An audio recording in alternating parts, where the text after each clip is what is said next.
Jay. Hey. So, today we wanted to talk a little bit about something that came up. And the question is, do you trust your partner? And a little bit of a story of, a year ago, something I never would have done as an INTJ and just did last week because of the trust that we have between the two of Did you us. say DJ? Oh, INTJ. I'm like, INTJ, yeah. what? INTJ, Myers-Briggs, if you know that. Very technical, very analytic, very by the book, very linear. So. But this is Live Intentionally with John and Sandy. I'm John. Hi, I'm Sandy. Yeah.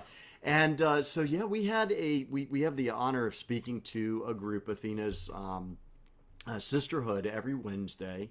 And we do that, and amazing group of women that we're able to speak to, and just So what they're yummy. doing. Yeah, so yummy. Yeah.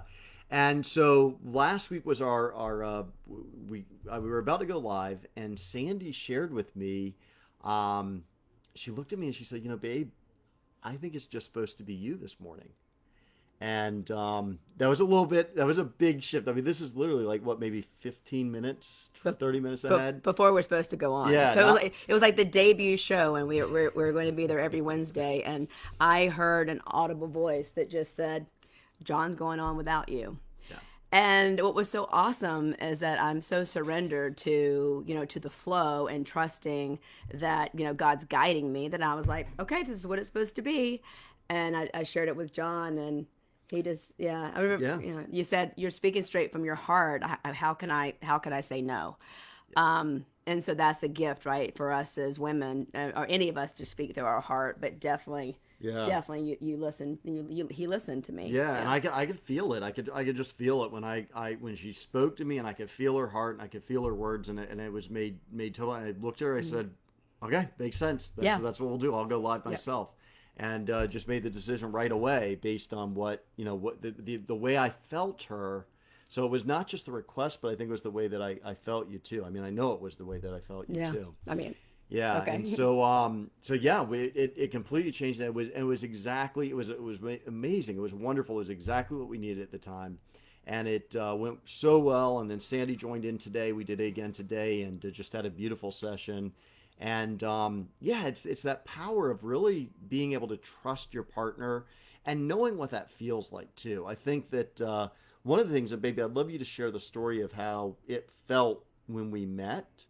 Because I think there's such a power in moving out of your head and trying to analyze things and more into your body. And this is something we teach with our clients all the time with embodiment work is how does something feel in your body as opposed to just, it's great to have knowledge and learn something, but how does it really feel in your body? Does it feel true in your body? And babe, I know you were sharing today with the sisters kind of the story how we met and how that felt. I'm looking at him like that because, hi, Tom. I saw Hazel's on here too, by the way. The fact that you even want to go off agenda is like, yes. I love John because he's structured, and as women, as you know, that when we feel like we're not safe, it doesn't have to be we think somebody's going to eat us. It could be that our man's not leading us. And so I do love John's structure, and what he said to me after that today's call with all those beautiful women was that, Sandy, I want to lean more into, to your vision. And because I'm very intuitive in that space, and I'm sure that the women in your life probably are too. Hi, Susie. So how we met? Yeah, how we met, how that, because I'm thinking the story. Oh, okay. I'm thinking kind of how it felt. Gotcha, right? gotcha. Yeah. So wow, it's. I'll do my best to condense it. As most of you know, I'm coaching women and men in the relationship realm. Hey, Melissa, and it started with an intervention with Tony Robbins in 2014. 4-hour intervention. I was there with my then partner. Long story short, that's when Tony brought to my attention the masculine tendencies that I had at the time, and that I wanted a man desperately to take care of me and lead me, but I was operating out of fear and emitting this energy that I did not trust him, and so that was the start of me studying the masculine and feminine energies, the differences between men and women, and just doing a deep dive. And then from there, which all of that's really in your head, from there, I discovered embodiment work, where actually I can embody she who must be claimed, she who must be led, she who must be adored. And then our teachers have shown us, like, hey Jen, what does it look like? What does it feel like to be a woman who actually is a very strong woman who chooses to voluntarily be vulnerable?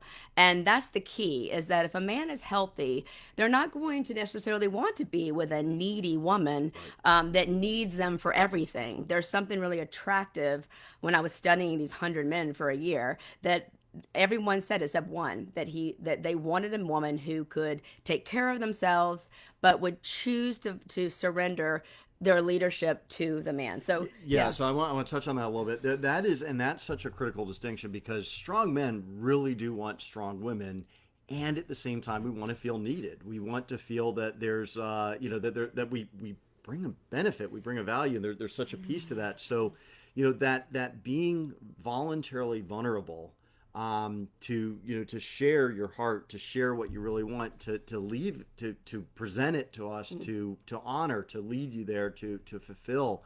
That is way more impactful to a strong man than a woman who just needs that person for everything, who needs him for everything. Yeah, I'm curious if you guys in the comments, ladies, what does it feel like when you're with a trustable man that you trust that he can take you where you want to go?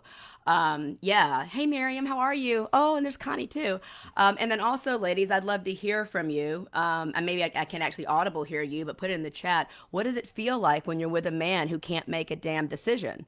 Even something as simple as going to dinner, and it's a date, whether it be with your husband, partner, a new date, and they ask, where do you want to go to dinner? And you go, well, I don't. It doesn't matter. It's up to you. No, what do you want to do?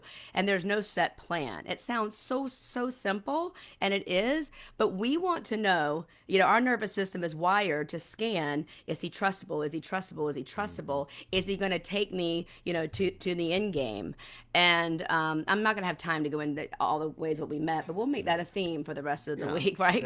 Yeah. But what I will say is the embodiment piece, I got it in my body, what it would feel like to be led by a man who I could trust.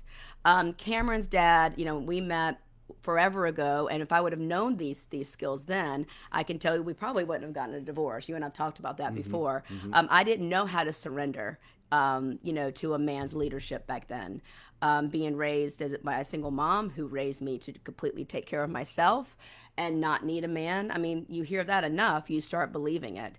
And so by the time John and I was practicing dating, and I got in front of John, I had wired myself and upgraded to be attracted to men of noble character, and men who would, honestly, it literally was, on our first date, I remember my body felt very similar to how it felt when I was in practice at all these workshops I had gone to, where you're literally sitting knee to knee on fake dates with another partner, where you're being coached on how to show up. So I was being coached on how to show up. Yeah. Yeah, and I want to touch on this a little bit because, we talk, you'll hear us speak a lot about upgrading your nervous system, or, expanding your nervous system, or rewiring your nervous system. And we do that with our clients all the time. And really what that is that experience that Sandy and I both went through, where you're taking patterns that were probably laid down in childhood, or may have been laid down by other trauma or other experiences in your life, and you're exploring into them and doing the work so that you feel differently. I know after I did some really deep work at a men's intensive, the way I responded to Sandy when she was wanting to be led, right? When she was, and it came across, prior to that, it came across as, I would just think, oh my gosh, she's getting emotional. I need to calm her down. I need to do this. And yes. After I did this really deep work, my nervous system was rewired in a way that it was like, no, she's begging, she's doing this because she doesn't feel safe. She's begging for leadership. She's begging for me to step in. And it actually, my nervous system was not just able to handle this, but it was rewired in a way after doing this deep work to step in, to lead, to be more firm rather than trying to calm everything down. Yeah, there's that thing about the nice guy. It's not that we want a bad boy, a bad guy who's going to mistreat us, but what we want is the energy. We want the energy to know that this man's got our back. So it's not just, safety, that we're someone's going to jump out and kill us. It's actually safety. Are you going to take us to the end game? And so I know we've touched a couple times as we've all been in this pandemic, and people are losing their jobs, or everything's changing the way they knew it to be. Even if you're just homeschooling, there's a feeling, your brain starts feeling the uncertainty can lead to feeling fear. And so this is where it's really important to and we can invoke this, ladies, from our men, not by sitting down with them and going, listen, I need this, this, this, and this if I'm going to feel safe. That's not going to do it. There is a way that you really can invite them to actually want to take care of you. And so when I had that intervention with Tony, and he said, you're a beautiful woman, but, are you, will you allow a man to lead you? And I always thought that I could do that. But the truth is that I was scared. I was scared to do that. And that's why, we work a lot with people with patterns. And that's why I kept attracting men in my life that honestly would drop me, that would leave me, because it was recreating the pattern from childhood, when my dad left and all the things. And, and it just is what it is. So, but it doesn't have to be this way forever. You really can't upgrade those patterns. So even for all of you, I know there's a lot of you that are watching right now that have been married for a really long time, and you may think that this actually doesn't apply to you, but I'm sure if you feel into this, there's probably some times where you want to be seen or heard. Maybe you even think about your sons and, where this has come up as well. And we'll just dive deeper into those, as the weeks go on. And obviously feel free to send us some questions. We love to answer questions here, or we can do it through direct messaging too. Yeah, absolutely. We love to hear from y'all. I love those questions in advance. And it's just really wanted to share, and we'll share more. There was something else that came up when you were speaking too that I think I've got some more ideas for us to talk about this week and just explore into of what it feels like, some stories of how it really feels like. So, well, I'm really excited too. This is the thing as well, is that men, when you're with a woman that you trust and you trust their guidance. I'm an ENFP, if you know Myers-Briggs, so we couldn't be any more different. And the fact that John trusts me, and the way I view the world, and I know, and he knows that I'm not trying to lead him, but I may see things that he doesn't see, and that's the beauty of the feminine as well. And to be flexible, because I know last Wednesday when I said to him, I think I'm hearing that I'm getting a download that you need to go on by yourself.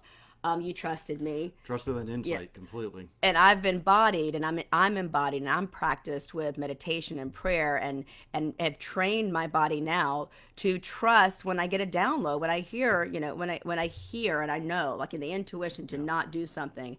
In the past, there is no way. Hi, Johnny. In the past, there is no way in hell that I would have allowed that to happen. I would have been trying to control the universe, and so it just felt so good and yummy to allow you to take the lead in that space. And most of the women that I talk to actually really desire that immensely. You can still be a strong woman, and you can still honestly surrender yourself to your partner. And there's no bigger gift.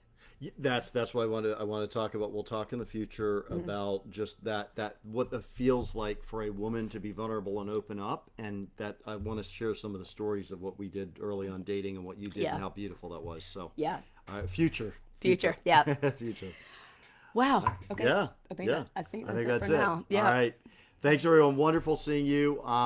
If you have questions, email us, DM us, send those in.